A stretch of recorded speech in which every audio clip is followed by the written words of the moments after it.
36절 말씀 우리 한 목소리로 함께 봉독하시겠습니다. 로마서 11장 33절로 36절 말씀입니다. 우리 천천히 함께 봉독하시겠습니다. 깊도다 하나님의 지혜와 지식의 풍성함이여, 그의 판단은 헤아리지 못할 것이며 그의 길은 찾지 못할 것이로다. 누가 주의 마음을 알았느냐? 누가 그의 모사가 되었느냐? 누가 주께 먼저 드려서 갚으심을 받겠느냐? 이는 만물이 주에게서 나오고 주로 말미암고 주에게로 돌아감이라. 그에게 영광이 세세에 있을지어다. 아멘. 3일 밤 저녁 주님께는 나오신 사랑하는 성도님들께 하나님의 큰 은혜와 축복이 함께 하시기를 주님의 이름으로 간절히 축원드립니다.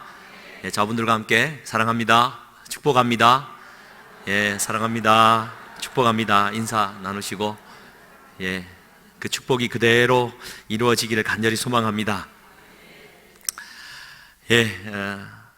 로마서 11장 제일 마지막 부분입니다. 로마서를 크게 두 군데로 나눌 때 이제 첫 파트가 끝나는 부분이죠.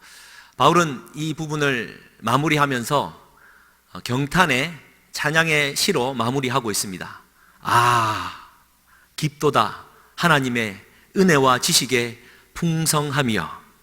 할렐루야. 경탄, 감탄의 말입니다.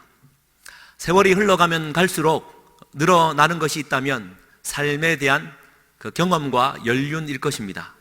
반면에 세월이 흘러가면 할수록 연륜이 쌓이면 쌓일수록 잃는 것이 있는데 그것이 바로 감탄의 능력인 것 같습니다.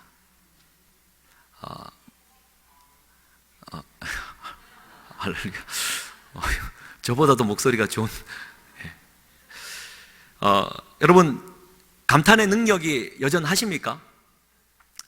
뭔가 이렇게 뭔가 일이 발생할 때 내가 마음을 다하여 반응하는 여러분들의 모습이십니까? 아니면 내 다 경험해 봤지 크게 그게 동요할 필요 없다 막 그러고 계십니까? 성경은 말합니다. 그리스도 안에서 1만 스승은 있되 아버지는 많지 않다. 스승과 아버지의 차이를 말하고 있습니다. 물론 우리는 스승 같은 아버지, 아버지 같은 스승이 되어야 되는데 성경은 스승과 아버지를 구분하고 있습니다. 스승이라고 하면 이런 것 같아요. 이래야 된다, 저래야 된다. 이성적으로, 상식적으로, 역사적으로 모든 것을 고려해 볼 때 너는 이 길을 가야 된다. 만약 그 길을 가지 않을 경우에 정죄와 판단을 하는 사람. 그래서 스승은 그 사람 위에 있는 사람을 가리키고, 아버지는 어떠합니까? 아버지는 마음을 나누고 그 사랑을 공유하는 자이지요. 그러니 위에 있는 사람이 아니라 곁에 있는 사람이 아버지라고 할 수 있을 것 같습니다. 그런데 이 스승과 아버지를 나누는 기준은 그런 면에서 감탄의 능력인 것 같아요. 단적으로 표현하긴 그렇지만 스승은 감탄의 능력이 덜하고 아버지는 감탄의 능력이 뛰어나다, 이렇게 표현할 수 있을 것 같습니다. 예를 들면 아이가 99점을 받고 정규에서 2등을 하고 왔어요. 스승은 뭐라고 말을 할까요?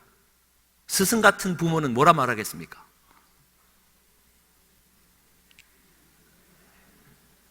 야, 긴장 똑바로 해. 다음은 100점이야. 다음에 100점이야. 1등 딱 한 사람 잡아야 돼. 긴장끈 놓지 마. 그러고는 다음번에 100점 받아서 1등을 해왔어요. 스승 같은 부모는 뭐라고 말하겠습니까?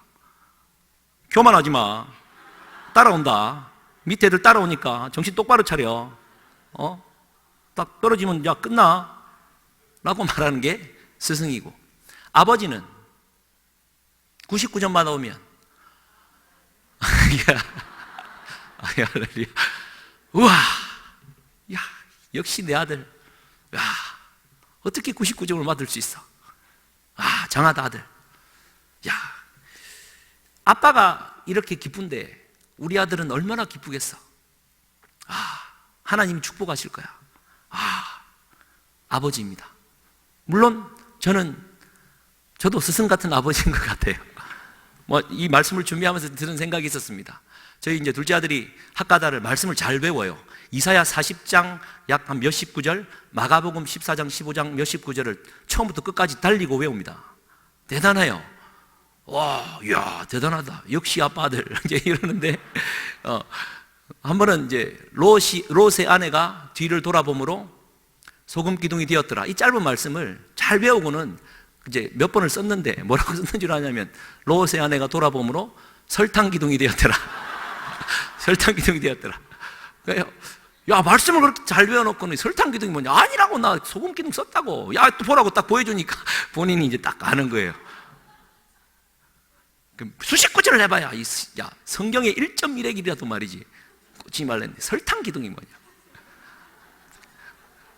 그래, 그러고 보니까, 근데 이제 아버지의 마음이라고 하면, 그래, 네가 얼마나 단계 땡겼으면 그 말씀 앞에 설탕 기둥이라고 할까? 그래, 뭐 이렇게 이해하면서 안아줄 만도 한데, 야, 긴장 똑바로 해라. 이렇게 가는 걸로 봐서는. 저도 그런 것 같아요. 근데 그런 것 같습니다. 스승, 아버지, 그러니까 모든 일을 대할 때, 관계를 대할 때, 작은 선물을 주고받을 때, 작은 그 일의 관계 속에서 미안합니다. 감사합니다. 우와! 라는 어떤 이런 경탄, 이 감탄의 능력이 점점점 죽어가고 있지 않나, 우리가 참 생각해 볼 필요가 있는 것 같습니다. 사도 바울이 그 깊은 신학적 깊이를 가지고 있는 이 변론을 1장부터 11장까지 다 하고 마지막에 내뱉는 언어는 깊도다. 우리 하나님 아버지의 풍부한 풍성한 지식과 지혜여, 찬양을 하고 있는 것이죠. 그리고 에베소서나 다른 서신서를 보면 바울의 글을 쓰면서도 바울은 기도하고 있었고, 글을 쓰다가 그 에베소서 같은 경우는 1장과 2장에는 기도문이 그대로 올라가 버리지 않습니까? 그냥 말을 전하다가 기도문이 그의 글이 돼버리는 것이죠. 기도하다가 글을 쓰다가 찬양이 올라가고, 그래, 참 감사하다, 그런 마음이 좀 듭니다. 여러분, 얼마나 감사하고 계십니까? 얼마나 감탄하고 계십니까? 돌아보면 아이가 자랄 때는 아빠! 한마디만 해도 경탄하던 우리가 사춘기 소년이 되어서 아빠 하면 뭐 임마 라고 이렇게 감동이 사라지고 있는 우리의 마음인 것, 우리가 다 느낄 수 있는 것 같아요. 그러나 오늘 이 로마서 11장 마무리를 하면서 바울이 가졌던 이 찬양의 마음, 감탄의 마음, 여호와 하나님을 향한 감사의 마음을 한번 되새겼으면 좋겠습니다. 여러분, 지난 주일 목사님 설교를 통해서 창세기 1장 이제 말씀을 좀 나눴죠. 땅이 공허하고 혼돈하고 흑암이 깊음 위에 있을 때 우리 하나님은 말씀하셔서 무질서를 질서로 만드셨습니다. 정말 감사한 것은 태양과 적당한 거리에 지구를 만드시고 적당한 빛을 받으면서 이 땅 가운데 살게 한 것만도 감사한데, 그 지구를 23.5도 기울이사, 여러분, 진화학자들은 이 지구가 왜 기울어졌느냐라는 것을 설명할 때 행성 충돌로 말미암아 23.5도가 기울어졌다라고 아주 깊은 신앙의 말로 합니다. 23.5도를 기울이사 사계절을 만드시고 봄, 여름, 가을, 겨울, 그리고 다시 봄, 겪게 만드실 뿐만 아니라 나의 인생도 봄을 맞고 여름을 지나게 하시고 가을에 결실하게 하시고 겨울에 또 추위를 이기사 다시 봄을 맞게 하시는 하나님의 놀라운 섭리가 얼마나 감사한지, 그냥 설교하라고 해서 하는 게 아니라 저 맥주 감사 주일을 맞아서 저도 하나님 앞에 감사 예물을 드렸지만 올 감사 주일은 좀 그런 걸 감사했던 것 같습니다. 평범하게 느끼고 지나갔던 것들에 대해서 다시 한번 감사해야 되지 않나, 그런 마음이 좀 들었습니다. 할렐루야. 그래서 우리가 이 마음이, 여러분, 좀 강팍한 마음을 좀 내려놓으시고 좀 마음이 즐겁고 기쁘고 찬양하는 이 경탄의 마음이 좀 있었으면 좋겠습니다. 또 책을 말한다 두렵습니다만, 단테라는 사람이 신곡이라는 책을 이제 썼거든요.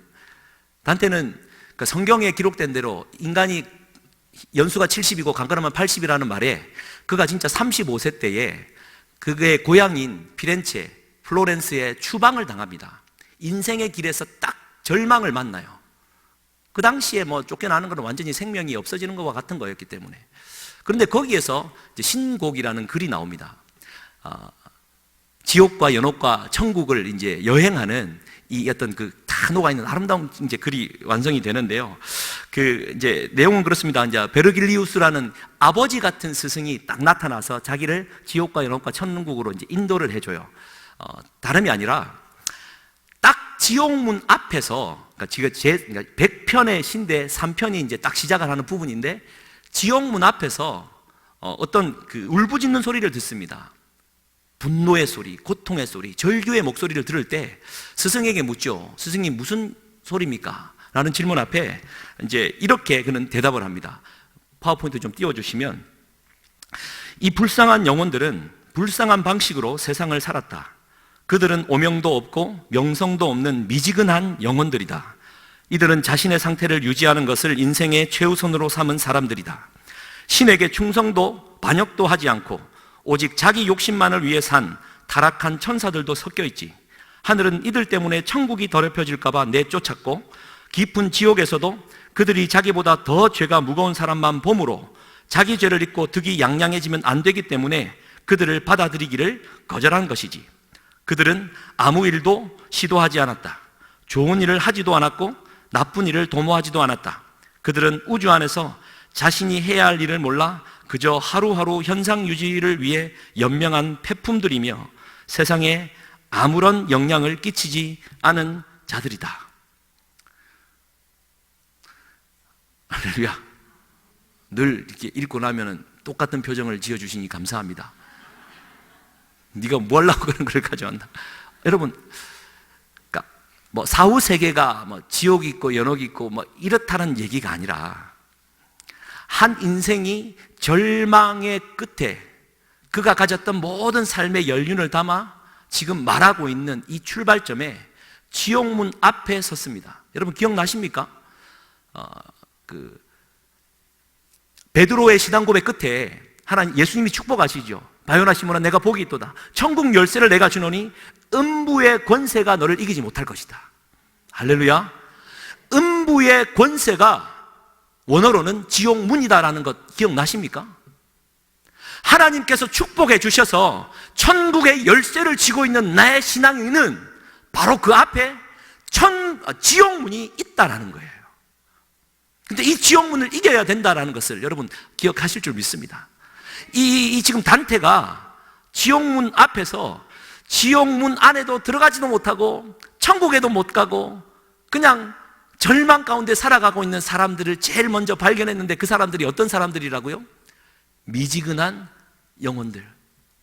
그 사람들은 이 세상을 살았지만 한 번도 생을 살아본 적이 없는 사람들이라 말을 합니다.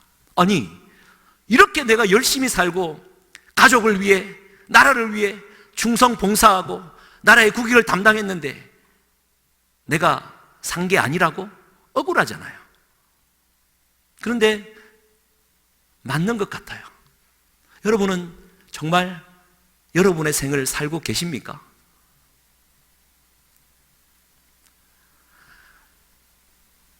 하나님이 은혜 주실 때 은혜에 푹 젖어서 주를 위해 살아본 적은 있으십니까? 절망의 나락으로 떨어졌을 때 이 절망을 그리스도 안에서 이겨보고자 발버둥 치며 영으로 살아보고자 여러분 노력하시며 생을 살아보신 적 있으십니까? 우리는 땅만 보고 살아가다가는요, 어떤 면에서는 한 번도 하나님이 보시는 생을 살아본 적이 없는 자로 전락할 가능성이 있다라는 것, 우리가 잊지 말아야 될 줄 믿습니다. 할렐루야. 여러분 주님의 이름으로 축복합니다. 정말 주님이 원하시고 주님이 계획하시고 주님이 인도하시는 그러한 생을 살면서 그 맛을 맛보며 살아갈 수 있는 저와 우리 모두가 될 수 있기를 주님의 이름으로 간절히 축복합니다. 이를 위해서는 우리의 삶이 미지근한 영혼이 아니라 하나님께서 주시는 이 삶의 묘미들을 발견하고 살아내는 이 경탄, 감탄의 마음이 있어야 된다는 것이죠. 할렐루야. 그래서 오늘 하나 이제 살피고 넘어가야 될 부분이 있는데, 로마서 11장 29절에 아주 유명한 구절인데요, 이런 구절이 있습니다. 같이 한번 읽겠습니다. 하나님의 은사와 부르심에는 후회하심이 없느니라. 이 말이 참 중요한 말입니다. 하나님의 은사, 곧 그분이 우리에게 주시는 카리스마, 무조건적으로 베풀어 주신 은혜와 그분이 우리를 불러내시는, 선택하시는 그 부르심은 결코 후회하심이 없다라는 겁니다. 여러분, 하나님이 은혜 주시고 쟤 괜히 줬다라고 말하지 않으신다라는 것.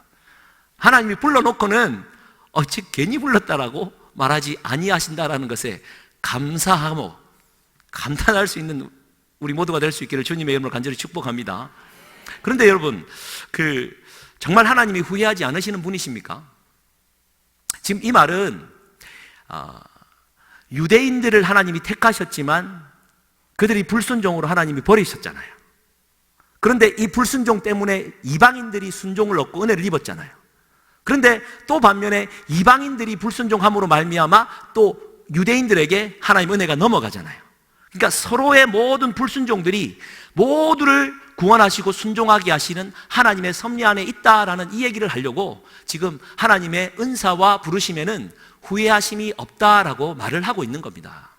그런데 우리가 이 하나님 아버지의 마음, 이 감탄의 마음의 입장에서 볼 때 우리는 이 말을 다시 한번 재고해야 됩니다. 여러분, 다시 한번 질문 드립니다. 우리 하나님은 후회하지 않으십니까? 자신이 없으시네요.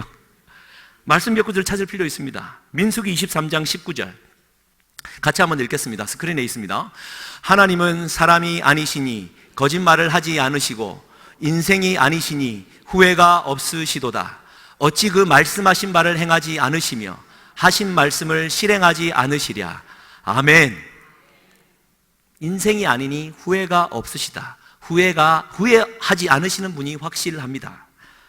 야고보서 1장 17절 말씀 같이 한번 읽겠습니다. 시작. 온갖 좋은 은사와 온전한 선물이 다 위로부터 빛들의 아버지께로부터 내려오나니 그는 변함도 없으시고 회전하는 그림자도 없으시니라. 아멘. 그분은 변함 없으신 분으로 결코 후회하는 법이 없는 분이 확실합니다. 하나 더, 히브리서 13장 8절 말씀. 예수 그리스도는 어제나 오늘이나 영원토록 동일하시니라. 아멘. 우리 주님은 결코 변함이 없는 분이십니다. 할렐루야. 그런데 이것만 찾으면 안 되잖아요. 여러분, 너무나도 잘 아는 두 부분이 있습니다. 창세기 6장 5절에서 6절 말씀인데요, 이것도 같이 한번 읽겠습니다. 여호와께서 사람의 죄악이 세상에 가득함과 그의 마음으로 생각하는 모든 계획이 항상 악할 뿐임을 보시고 땅 위에 사람 지으셨음을 한탄하사 마음에 근심하시고. 그럼 이건 어떻게 된 겁니까? 이래놓고는 인간을 쓸어버리셨어요. 분명히 한탄하시고 근심하시고 후회하신 것이 분명합니다. 하나만 더 찾겠습니다. 사무엘상 15장 11절 말씀입니다. 같이 한번 읽겠습니다. 내가 사울을 왕으로 세운 것을 후회하노니 그가 돌이켜 나를 따르지 아니하며 내 명령을 행하지 아니하셨음이니라 하신지라. 사무엘이 근심하여 온 밤을 여호와께 부르짖으니라. 아멘. 하나님은 사울을 왕으로 삼으신 것을 분명히 후회하셨습니다. 아니, 우리 하나님은 후회하지 않는다 해놓고 왜 후회하시는 겁니까? 이랬다가 저랬다가 왔다 갔다. 하나님이 정령 변덕스러우신 것입니까? 여러분, 이 말씀을 정말 잘 받아야 합니다. 분명한 사실은 우리 하나님은 후회함이나 변함이 없으신 것은 확실합니다. 그러면 왜 하나님이 인간을 지으셨음을 한탄하시고 사울을 왕으로 삼으신 것을 후회하셨습니까? 이것은 우리 인간의 언어로 담아내기에는 부족한 하나님의 마음인 것입니다. 이랬다가 저랬다가 하는 것이 아니라 우리 하나님 아버지의 파토스, 애통함, 애끓는 마음, 감탄의 능력, 우리 하나님 아버지가 우리를 향하여 가지고 계신 그 감탄의 능력을, 그 애통함의 마음을 지금 표현하고 있는 언어가 후회하심, 한탄하심으로밖에 표현이 안 되었다라는 겁니다. 여러분, 왜 하나님이 인간이 지었음을 한탄했습니까? 인간의 마음 안에 생각하는 것이 악뿐임을 아셨잖아요. 그래서 하나님의 아들들이 사람의 딸들과 살아갔다라는 거예요. 여러분, 하나님의 아들들은 하나님이 원하시는 삶을 살아가야 돼요. 사람의 딸들의 삶을 살아가다가는, 다시 말해 땅만 보고 열심히 돈 벌고 내 가족을 위한답시고 내 욕망을 다 채워가면서 내 삶을 열심히 살았다라고 착각하고 살다가는요, 하나님 마음이 그 인생을 보실 때, 80평생을 볼 때 정말 단 한순간이라도 하나님의 기억 속에, 하나님의 마음 속에, 아, 너 참 너의 삶을 살았다라고 기억할 만한 조각이 있겠습니까? 우리는 이 땅 가운데 살면서 영의 생명을 건져 올리는, 영적인 시간을 건져 올리는 삶을 살아야 됩니다. 하나님은 그러한 삶을 살기를 정말 바라고 계시고, 노아의 홍수가 나기 전에 몇 년을 기다리시죠? 100년. 여러분, 노아의 방주를 100년 동안, 와, 길게 지었네. 하나님 아버지의 마음이죠. 사울을 왜 그 자리에서 바로 처단하지 않으셨습니까? 수십 년을 기다렸습니다. 그러면서 다윗이 다윗되게 되는 도구로밖에 쓰이지 않았다라는 것이죠. 여러분, 하나님이 원하시는 아름다운 생을 우리가 살아내야 될 줄 믿습니다. 할렐루야. 우리 하나님 아버지의 우리 인생을 향하여 죄를 범하고 살고 있으면, 육에 빠져 살고 있으면 우리 하나님이 가만히 계신 게 아니라, 아들아, 아들아, 딸아, 제발, 제발. 이게 후회라는 말이에요.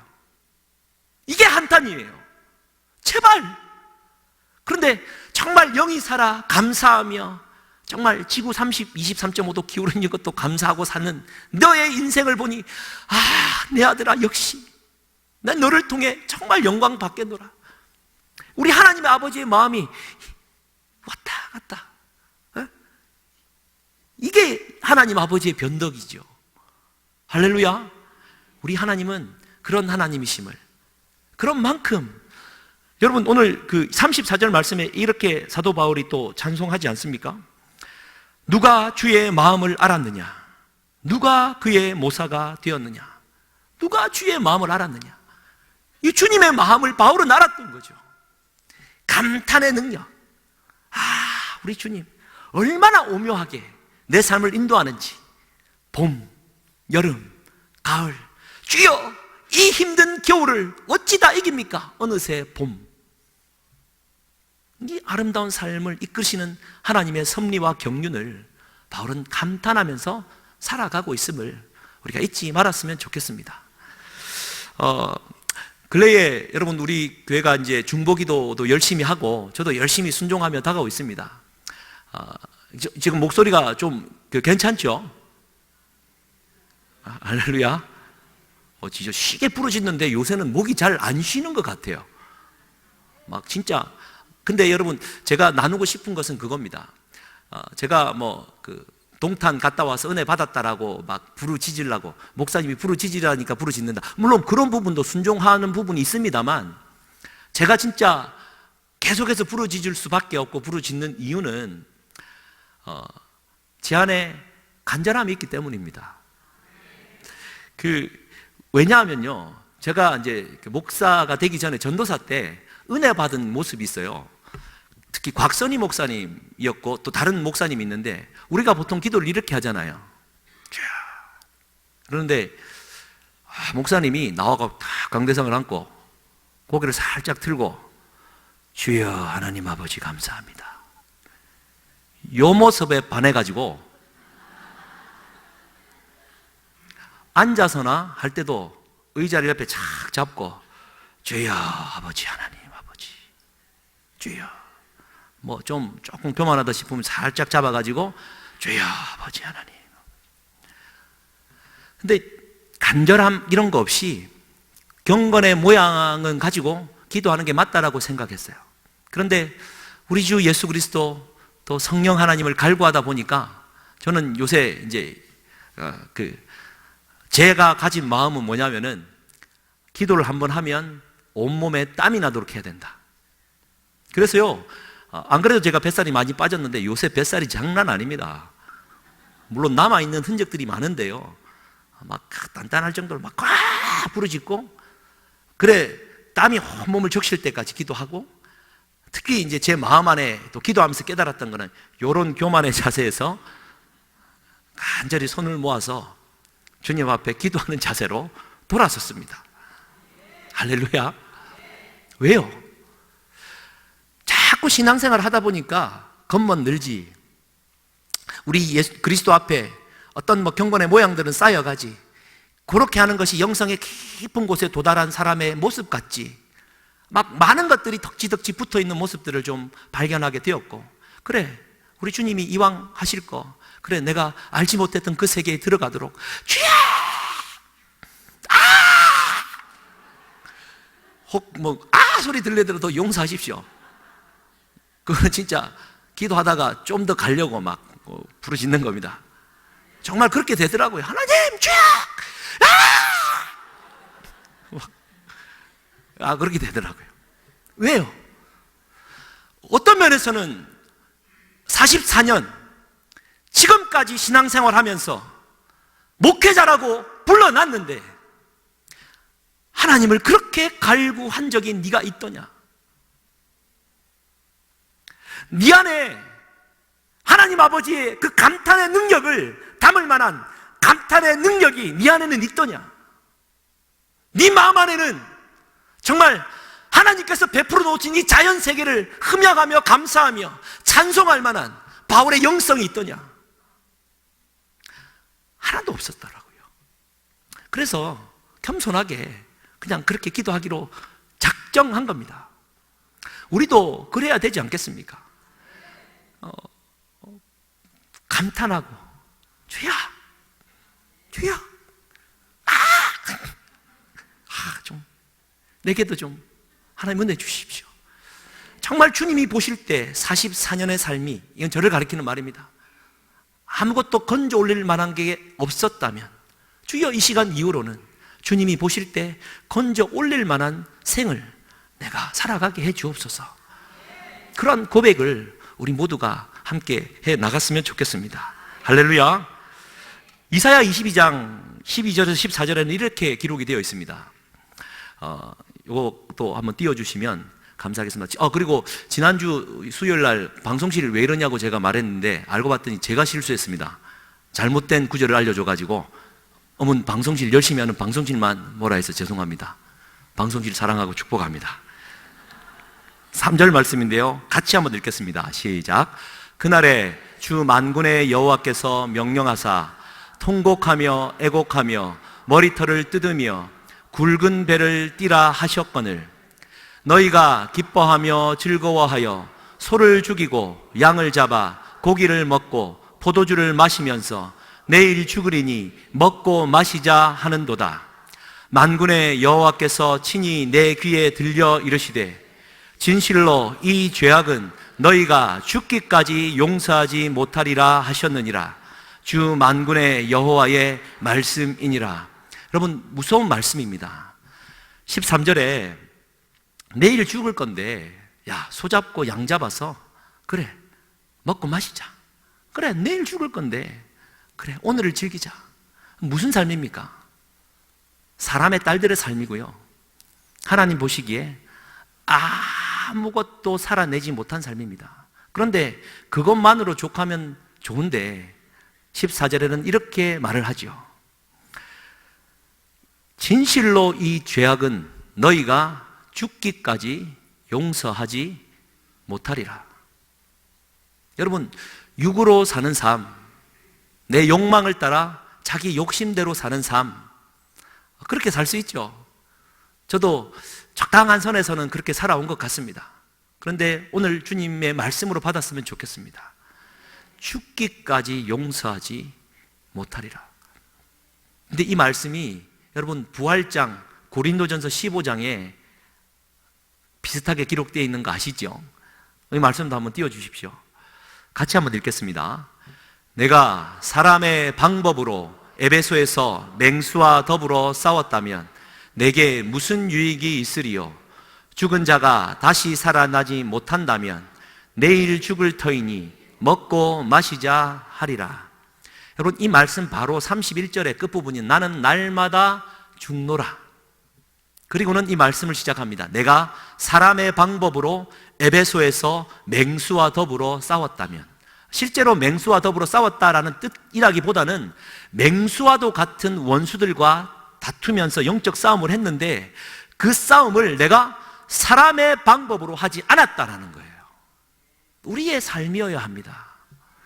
그런데 죽은 자가 다시 살아나지 못한다면 내일 죽을 터이니 먹고 마시자. 여러분, 우리가 이 일에 대해서 우리가 정말 조심하며 살아가야 될 줄 믿습니다. 20대 초반 때 대학 가서 주님을 알았지만 적당히 타협하고 살아갈 때 대학 2학년 때는 정말 살다 그만큼 술을 많이 먹어본 적은 없는 것 같습니다. 할렐루야. 그때가 생각나서 입맛을 다시는 게 아닙니다. 오해하십시오. 한결같이 했던 얘기가 그래 먹고 죽자 생각나시죠? 물론 그 비슷한 얘기들이 많이 오갑니다. 이제 그 말의 의미는 인생 뭐 있나, 뭐 그렇게 거룩하게 살 필요 있나, 훌쩍 지나가는 인생, 내일 죽을지도 모르는 인생, 오늘 즐기다 가면 그만인 것을. 그런데 여러분, 하나님 보시기에 우리 숨이 끊어지는 순간 이 생이 전부가 아니었음을 아는 그 순간에 여러분 어찌하려고? 하나님이 원하시는 생, 하나님이 지금 그 보시고 채우시고 그 숫자를 세고 계신 그 하나님의 시간을 건져 올리는 삶을 우리가 살아가야 될 줄 믿습니다. 그래서 여러분, 간절함이 필요할 때 주여 간절하게 감탄의 마음으로 살아나가야 될 줄 믿습니다. 말씀을 좀 하면서요, 여러분, 이 말씀과 관련돼 가지고 성지 갔다 와서 이제 깨달음이 있는 부분을 좀 나눴으면 하는 부분인데 비슷한 맥락입니다. 여러분, 질문을 드리면, 여러분 12지파가 가나안 땅을 들어가잖아요. 12지파 중에 가장 먼저 사라지는 두 지파는 어느 지파일까요?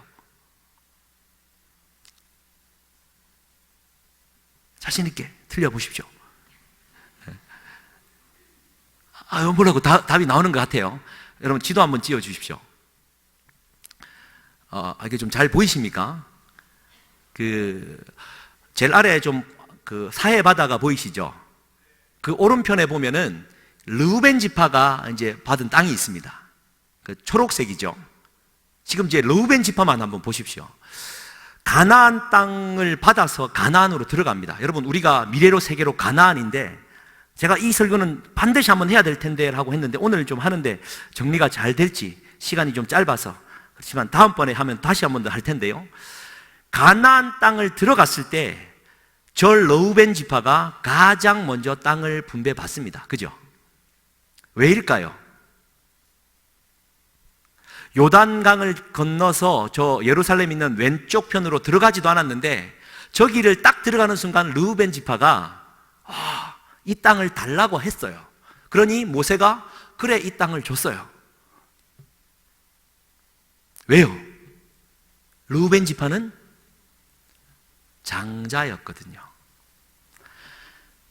약 40년에 걸친 광야 생활 끝에, 여러분 저기 보면은 모압이라고 밑에 있죠. 그리고 그 르우벤 지파 사이에 그 강이 하나 흐르는데 아르논 강입니다. 제가 이번에 저 요르단 지역을 들어가려는데 너무 순진한 생각에 그냥 가면 되겠지 생각했는데 혼자서는 도저히 넘어갈 수 없는 상황이어서 못 갔는데 언젠간 천국 가기 전에 한번 가봐야 되지 않겠나 생각을 합니다. 자료에 의하고 갔다 오신 목사님, 선교사님 말에 의하면 저 아르논 강이 상당히 무려 상당히 많고 저기 사해 바다 가까운 곳은 광야지만 오른쪽으로 조금 더 들어가면 엄청난 평원과 녹지라는 거예요. 뭐가 생각나십니까? 가나안, 희망, 젖과 꿀이 흐르는 땅. 그래, 들어가는 순간 아르논 강을 만나고 평원을 만났어요. 장자인 르우벤이 자기의 장자권을 발동합니다. 이 땅을 내게 주세요. 나머지 내 동생들의 땅은 나 모르겠으니 이제부터 차곡차곡 하고 나는 여기 남겠다라는 거예요. 왜 이렇게까지 생각하느냐고요? 여러분, 땅을 분배받고 르우벤 지파 저 땅에서 르우벤이라는 단어는 성경 처음부터 끝까지 등장하지 않아요. 에스겔에 12지파에 축복하는 말에 한번 등장을 하고, 그리고 요한계시록에 12지파가 있는데 축복을 하는데 거기에 르우벤 지파는 류다 지파의 장자권을 내주고 저 밑에 몇 번째인지는 모르겠어요. 르우벤 지파가 땅을 분배받았다라고 말을 할 뿐입니다. 더 중요한 사실은 사사기에서 12지파가 다 땅을 분배받았는데 저 지역이 암몬 땅이거든요. 르우벤이 분명히 분배를 받고 땅을 정복하고 살아야 하는데 사사시대에 암몬과 모압과 저 위에 있는 족속들이요, 유다와 저 왼쪽 지역 땅으로 다 침범해 전쟁을 하러 온다는 거예요. 르우벤은 어디 갔습니까? 어디 갔어요?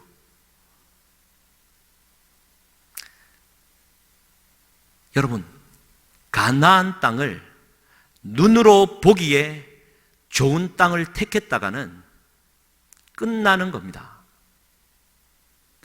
아닐 거라 생각하는데요, 눈에 보기에 좋은 떡이 먹으면 안 되는 거예요. 하나님이 그렇게도 인도하셨구나. 젖과 꿀이 흐르는 땅, 이 땅을 주셨지. 그러면 베냐민 네가 해라. 장자로서 나누는 마음, 이 하나님의 마음이 없고 내가 차지해야지. 여러분, 이걸 가지고 신앙의 선한 욕심 이런 말로 치부하지 마십시오. 육적인 눈으로 가나안 땅을 보았다가는요, 가나안 땅은커녕 그것은 곧 지옥의 땅으로 바뀔 뿐입니다. 베냐민은요, 저기 살면서 땅을 잡고 살았다지만 여호와 하나님을 잊어버린 채 그들의 섞여 살면서 하나님을 내가 기억하고 있지라고 착각하면서 그냥 거기에 묻혀서 암몬과 하나 돼버린 겁니다. 르우벤요, 흔적도 없이 그냥 사라졌습니다. 두 번째는, 이건 정말 사라진 족속인데요, 두 번째 사진 좀 띄워주십시오. 저기 두 군데 빨간 동그란 점이 보이시죠? 저기가 단 지파 땅입니다. 왼쪽 아래에 보면은 저기 넓은 땅이 있죠. 지중해까지 이제 다 있는 저 땅. 근데 저 땅을 단이 원래 분배를 받았어요. 그런데 이 단 지파뿐만 아니라 몇몇 지파는 불만이 엄청났습니다. 요단강 오른쪽에 있는 저쪽은 젖과 꿀이 나름에 흐른다고 한다지만 왼쪽 편으로 넘어오면 저 갈릴리 호수 위쪽을 제외하고는요, 저 땅이 전부 다 돌이 많지 그냥 사막 지역 비스무리한 땅입니다. 그러니까 하나같이 하는 말이 돌이 너무 많아요. 땅이 너무 안 좋아요. 그래도 나머지 저기 9지파 반, 8지파 반은 왼쪽 땅에서 다 에셀, 므낫세, 유다, 시몬 다 그래도 적응을 했어요. 그런데 단 지파만 성경 사사기에 기록합니다. 땅을 아직 분배받지 못하였으므로. 왜 분배받지 못하였을까요? 하나님이 주신 땅이 마음에 들지 않았어요. 정복할 생각을 하지 않았습니다. 그래도 하나님은 그 지파를 사랑하시고 애통하사 단 지파에서 누구를 보냅니까? 사사기 13장부터 16절까지 삼손이 단 지파 사람이에요. 근데 그 단 지파 힘은 있고 구별해 줬지만 힘을 어떻습니까? 어떻어요?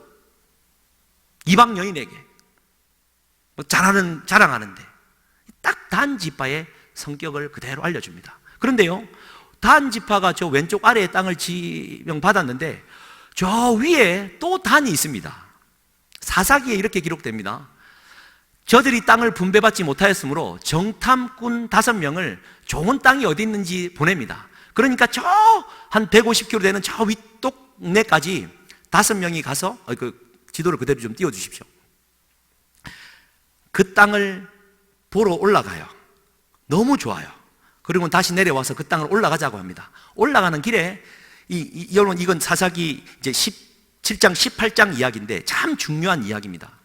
올라가는 길에 미가라는 한 사람이 있어요. 에브라임 지파에 올라가는 길목입니다. 저 파란색이 있는 저 지점인데요. 미가라는 집에 한 미가라는 청년이 있었어요. 엄마가 은 1,100을 갖고 있었어요. 부자였죠. 그런데 이 아들이 엄마 걸 훔쳤어요. 그런데 엄마가 이 훔쳐간 이것을 너무 분한 나머지 그 훔쳐간 사람을 엄청 저주를 해버립니다. 이 아들이 그래도 신앙이 있어서 이 저주받은 게 내게 임할까봐 엄마한테 1,100을 다 갖다 줘요. 그랬더니 이 엄마가 본인도 깜짝 놀랐던지 아마 영매였던 것 같아요. 그 아들이 그 저주가 임할까봐 자기가 은 200을 들여서 은 신상을 만들어서 자기 집에 제단을 만들고 그냥 제사를 드려요. 그러다가 한 베들레헴에서 올라온 레위인 한 사람이 있는데 그 청년을 잡아다가 집에 가정총무로 삼습니다. 그 이후에 나오는 말이 그 유명한 이 시대에는 왕이 없으므로 사람들이 각자 자기의 소견에 옳은 대로 행하더라. 그때 나오는 말입니다. 그러다가 이 단지파가 저 라이스 땅으로 쭉 올라가요. 올라가는 중에 이 미가 집을 거치면서 이 제사장이 한 명 있는 것을 보고 제사장에게 말합니다. 야, 한 가정집의 제사장이 되기보다 우리 지파의 제사장이 되라. 끌고 가는 겁니다. 여러분, 이거 잘 보셔야 돼요. 레위인 제사장이 사라진 시대, 불법이 난무하는 시대, 지 마음대로 사는 시대, 내일 죽을지 모르니 오늘 그냥 먹고 마시지 않은 시대, 그때 제사장을 데리고 가요. 제사장도 가정에서 돈을 버는 것보다 한 지파의 제사장으로 있는 게 연봉이 높을 것 같거든요. 막 그 마음입니다. 똑같은 마음이에요. 따라갑니다. 그러니 미가가 분을 내어서 쫓아옵니다. 어떻게 우리 집 제사장을 데려가냐고. 그랬더니 단 지파가 어떻게 표현한 줄 아십니까? 맞고 갈래? 그냥 갈래? 그러니까 성경에는 네 얼굴을 내게서 보이지 말라 이렇게 표현해놨는데요. 딱 그겁니다. 좋은 말로 할 때 가라. 그러니까 미가가 좋은 말로 할 때 왔어요. 여러분, 이게 사사기 얘기입니다. 그리고는 단은 저기로 올라가서, 여러분, 단 지파는 저기에서 영영 사라집니다. 특별히 요한계시록에 제 마지막 새하늘과 새 땅이 창조되어지기 전 12지파를 회복하는 과정 속에 단 지파는 이름조차 없다라는 사실을 여러분 아시지요? 가나안이 어떤 곳입니까? 사진을 좀 넘겨주십시오. 제가 좀 극적인 예로 좀 이렇게 설명을. 저기가 유대 광야입니다. 엔게디이고요. 저 푸른 바다가 사해 바다입니다. 한번 가보고 싶지 않으십니까? 1시간 반을 걸려서 저 높은 산까지 걸어 올라갔다는 걸 아시겠습니까? 넘겨주시고. 그러니까 이 사진을 보여드리는 이유는 지금 단 지파가 속해 있던 땅의 모양이 다 이 모양이에요. 광야지대입니다. 또 넘겨주시고. 저기 이제 마세다 이제 요새 그 뒤편인데요. 저 땅이 저렇게 지중해까지 이어집니다. 예, 넘겨주시고. 이게 이제 그 유대 네게부 광야 사막인데요. 38년 동안 헤매던 땅 그쪽인데 전부 이 모양이에요. 그런데 여러분, 위에 있는 라이스 지역, 단 지파가 올라간 지역은 어떤 지역인지 아시겠습니까? 사진 좀 넘겨주시겠습니까? 단적인 예입니다. 나무가 푸르지요. 물이 엄청납니다. 헤르몬산의 물이 깊이 내려갔다가 저기에서 올라와요. 여러분, 가이사라 빌립보 성지순례 갔다 하신 분 계시죠? 가이사라 빌립보 바로 옆입니다. 예, 넘겨주시고. 저기가 이제 에덴 동산이라는 별칭을 가질 정도로 그때 제가 걸었던 온도가 약 41도 정도 됐는데 저 안에 들어가니까 24도 막 22도 막 이러더라고요. 네, 넘겨주시고. 나무가 저렇게 자라요. 또 넘겨주십시오. 예. 그래서 누군지 모르지만 혼자 셀카를 찍고 있으니까 지나가던 한 외국인 분이 찍어주겠다고 해서 한번 멋지게 찍었습니다. 너무 더워서 시원한 물이 나와요. 네, 넘기시고. 저렇게 물이 흘러 넘치고 뒷산을 좀 올라가 보면 저렇게 숯불이 우거지고 물이 가득한 땅입니다. 여러분, 네, 넘겨주시고. 이게 마지막입니까? 네, 저렇게 또 넘겨주시고. 근데 여러분 이거 아십니까? 저 단 지역에 그 미가의 제사장을 데려가가지고 단에 제단을 만들잖아요. 또 넘겨주시고. 저희가 이제 아브라함의 문, 지난번에 한번 보여드린 그림 같습니다. 가나안 땅을 들어가는 입구인데요. 또 다음 그림. 저기에서 제사가 활발하게 일어났습니다. 단 지파가요, 여호와를 섬겼어요. 그런데 송아지상을 섬긴 겁니다. 자기 편한 대로 섬겼던 거예요. 자기 원하는 대로 섬겼던 겁니다. 다시 말하면 하나님 앞에 날마다 제물을 드리고 예배 드리고 삶을 살았지만 하나님이 보시기에는 한 번도 제사가 드려진 적이 없는 곳이에요. 넘겨주십시오. 저기가 이제 딱 그 큰 송아지, 여러분 여로보암 왕 때 남북이 갈라지고 베델과 단에 송아지상을 만들어 놓지 않습니까? 아마 저기일 것이다 말합니다. 송아지상을 그렇게 만들어 놓고 여호와 하나님이 여기 계시니 와서 기도해라 예배해라라고 말한 그곳입니다. 여러분, 단이 범한 죄 무엇입니까? 우상 숭배, 자기 욕망대로 살았던 거 다 포함하는데요, 그 가장 큰 출발은 무엇입니까? 가나안이라고 들어왔는데 내가 보니 이 땅이 적과 꿀이 아니에요. 그러면 하나님 앞에 기도하여 이것이 왜 적과 꿀인지 물어야 될 거 아닙니까? 그러면 광야에서 반석에서 물을 내신 하나님을 구하고, 여기가 약속의 땅이면 하나님을 구하고 하나님께서 이 땅을 주신 하나님께 경탄의 마음으로, 내 비록 마음에 들지 않지만 와 하나님 감사합니다, 나아가다 보면 하나님의 뜻이 보일 것 아닙니까? 그런데 엉뚱하게 정탐꾼 보내어가지고 엉뚱한 제사장 한 명 잡아가지고 볼모삼아 눈에 보이기에 좋은 땅으로 갔다가 아예 사라져 버린 겁니다.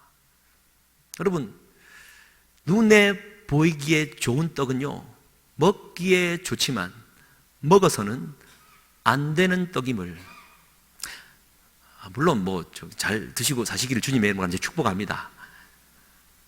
육적인 삶을 살지 말라라는 것이 아니라 내 안에 마음의 중심에 여호와 하나님을 향한 경탄의 마음이 있는지 우리가 좀 잘 살펴보면서 나아가야 될 줄 믿습니다. 할렐루야. 그러니 이제 말씀으로 다시 돌아와 33절에 깊도다 하나님의 지혜와 지식의 풍성함이요 그의 판단은 헤아리지 못할 것이며 그의 길은 찾지 못할 것이로다. 어찌 가나안이 이럴 줄 알았습니까? 하나님은 순종하는 삶을 통하여 그들에게 엄청난 복을 주셨다라는 것을 고백하고 있고요, 34절에 누가 주의 마음을 알았느냐, 누가 그의 모사가 되었느냐. 우리 주님의 마음으로 살아가라. 누가 주께 먼저 드려서 갚으심을 받겠느냐. 하나님 앞에서 내가 드렸으니 뭘 보상으로 주실 것이다 라는 생각을 하지 말라라는 거예요. 하나님께 드리는 것은 그 자체로 족하다라는 이 비밀을 지금 경탄으로 말하고 있는 겁니다. 그리고 36절 한번 띄워주시거나 말씀 보시고 같이 한번 읽음으로 좀 마무리했으면 좋겠습니다. 36절입니다. 이는 만물이 주에게서 나오고 주로 말미암고 주에게로 돌아감이라. 그에게 영광이 세세에 있을지어다. 아멘. 아멘. 만물이 우리 주님에게서 나옵니다. 만물이 우리 주님으로 말미암아 운행합니다. 만물이 주님께로만 돌아갑니다. 그러니 우리 주님이 우리의 인생을 그분의 경탄의 마음으로 인도해 주십니다. 할렐루야. 그러한 한 주간의 삶이 되시기를 주님의 이름으로 간절히 축복합니다. 우리 시간 함께 좀 기도했으면 좋겠습니다. 주님, 이 시간 기도하실 때 주님, 내 마음에 묻어냈던 마음 안에, 미지근한 영혼이었던 나의 마음 안에 아버지 하나님 간절한 마음을 주시옵소서. 성령의 충만함을 더하여 주셔서 영의 삶을 살아가기를 소망합니다. 단 지파의 교훈을 또 르우벤 지파의 교훈을 다시 한번 되새기면서 하나님 앞에 간절한 마음으로 우리의 가정과 나의 신앙에 하나님의 신비로움과 은혜와 또한 경탄의 마음이 부어지시기를 하나님, 우리 주여 한번 부르짖고 함께 기도하시겠습니다. 주여, 하나님 아버지여 감사합니다. 아버지 하나님 간절히 구하오니 성령 하나님 오시옵소서. 진리의 영이신 하나님 오시옵소서. 간절한 마음으로 주님께 구합니다. 아버지 하나님, 그동안에 무던하게 살았고 무감각하게 살았던 나의 삶 속에 우리 하나님 아버지의 마음을 부어 주시옵소서. 내 눈에 보기에 좋은 도로 행하였던 나의 삶의 결단들을 주님 앞으로 돌이키기를 소망합니다. 아버지 하나님, 그래서 정말 젖과 꿀이 흐르는 아름다운 가나안 땅이 내 앞에 이미 주어졌음을 감사함으로 받게 하여 주시고, 주신 그런 것에 내 눈으로 보고 감탄하는 것이 아니라 아버지 하나님 내 영의 눈을 떠서 바라보게 하여 주시고, 성령 하나님의 간구하는 목소리와 탄식하는 목소리가 내 마음 안에서 그대로 전달되게 하여 주셔서 하나님 아버지의 마음으로 살아가게 하여 주시옵소서. 주여 간절히 구하오니 하나님 아버지 구하오니 내게도 성령의 충만함을 더하여 주시옵소서. 주님 오셔서 간절히 구하오니 아버지여, 이 세상에 허락하신 하나님의 모든 섭리와 모든 만물이 주님께로부터 와서 주님으로 말미암고 주님께로 돌아간다는 이 사실 앞에 감사하며 내 인생 전부를 주님께 맡겨드립니다. 아버지 하나님 운행하여 주시옵소서. 주님 보시기에 건져올릴 만한 생명의 시간이, 생명의 시간, 영생의 시간만이 하나님 앞에 일려지게 하여 주시옵소서. 아버지 하나님, 날마다 내 앞에 주어진 지옥문 앞에 영의 생각과 영의 선포로 이기며 나아갈 수 있도록 도와주시고, 아버지 하나님 천국 열쇠를 쥐고 이 땅 가운데 하나님의 삶을 살아갈 수 있도록 주여 축복하여 주시고 은혜와 긍휼과 자비를 베풀어 주시옵소서. 하나님 아버지,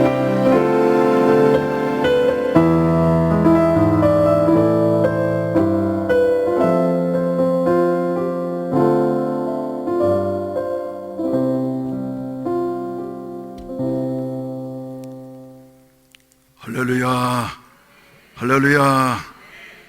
깊고 풍성하신 하나님이 어찌해서 우리를 구원하시고 이런 축복의 자리로 인도하시려고 하시는지 생각할수록 알 수가 없습니다. 우리 다 같이 기립하셔서 찬송가 310장 한번 부르시고 예배를 마치도록 하겠습니다.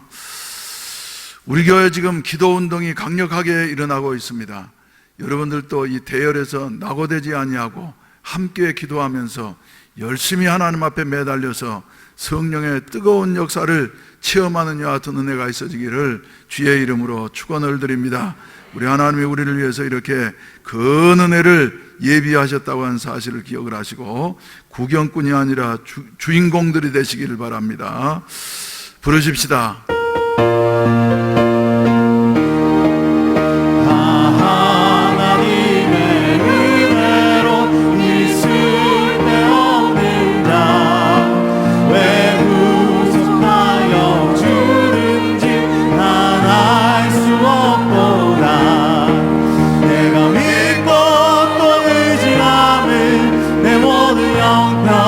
하신 주님 늘 원해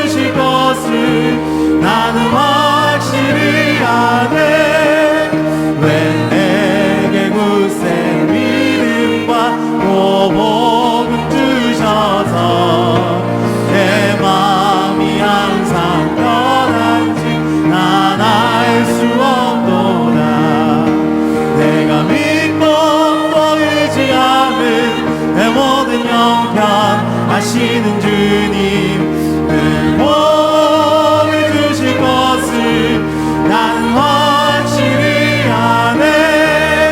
왜 내게 성령 주셔서 내 마음 감동해 주 예수 믿게 하는지 난 알 수 없도다.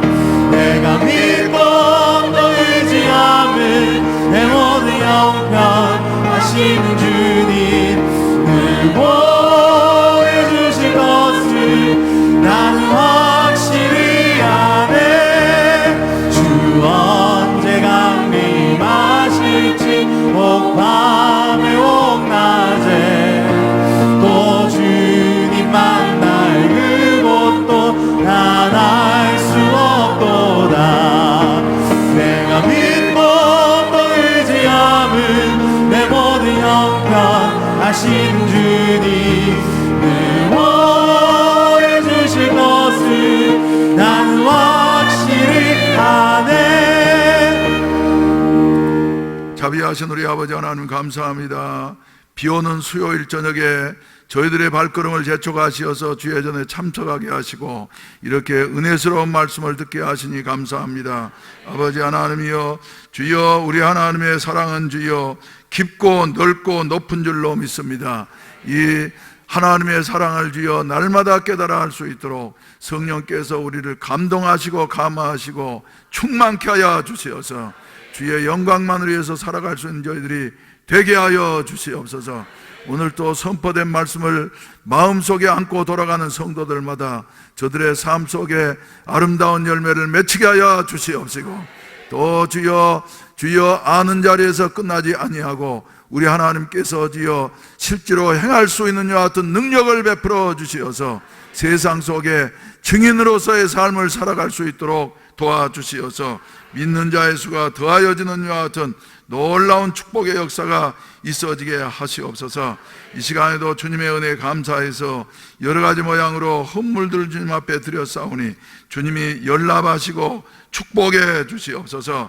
11조를 드린 손길, 또 주여 성경금을 드린 분, 또 우리 아버지 하나님이여 그 밖에도 감사한금을 드리고 여러 가지 소원의 물질을 드린 손길들마다 주님께서 연락해 주시어서 아름다운 열매를 풍성히 맺힐 수 있게 하여 주시옵소서. 돌아가는 발걸음마다 주의 성령께서 동행해 주시기를 바라옵고 예수님의 이름으로 기도하옵나이다. 아멘. 하늘에 계신 우리 아버지여, 이름이 거룩히 여김을 받으시오며 나라에 임하옵시며 뜻이 하늘에서 이루어진 것 같이 땅에서도 이루어지이다. 오늘날 우리에게 일용할 양식을 주옵시고 우리가 우리에게 죄 지은 자를 사하여 준 것 같이 우리 죄를 사하여 주옵시고 우리를 시험에 들게 하지 마옵시며 다만 악에서 구하옵소서. 대개 나라와 권세와 영광이 아버지께 영원히 있사옵나이다. 아멘. 주여 삼창하시고 간절히 기도하시다가 자유롭게 하시겠습니다. 하나님의 성령께서 우리 교회에 지금 기도의 영으로서 역사하십니다. 이러한 때에 마음문을 열고 그 기도의 은혜가 나의 것이 되어질 수 있도록 부르짖어 기도할 수 있는 우리 성도들이 되시길 바랍니다. 주여 삼창하시고 기도하시겠습니다. 주여 주여 주여